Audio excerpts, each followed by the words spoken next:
اعوذ بکلمات اللہ التامات من شر ما خلق۔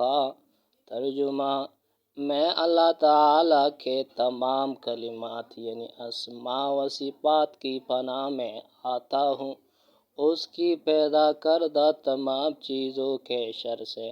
فائدہ: ان کلمات کے پڑھنے والے کو کوئی مضر چیز نہیں کاٹے گی۔ نبی کریم صلی اللہ علیہ وآلہ وسلم کے پاس ایک شخص کو لایا گیا جسے بچھو نے کاٹ لیا تھا۔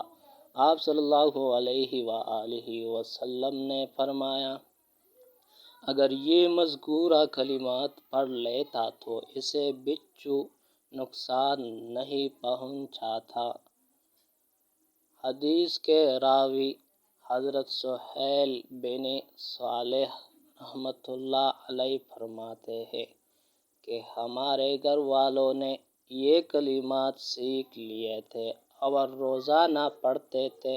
ایک دفعہ گھر میں کسی باندی کو بچھو نے ڈس لیا تو ان کلمات کی برکت سے اسے کوئی تکلیف تک نہیں ہوئی۔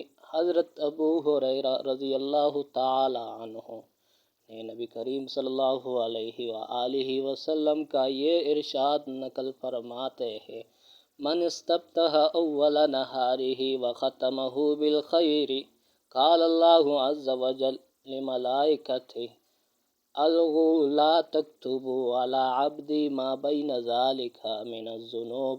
جس نے دن کی ابتدا اور اس کا اختتام خیر و بھلائی کے ساتھ کیا تو اللہ تعالیٰ اپنے فرشتوں سے فرماتے ہیں، مٹا دو میرے بندے کے وہ گناہ نہ لکھو جو اس نے دن بھر میں کیے ہیں۔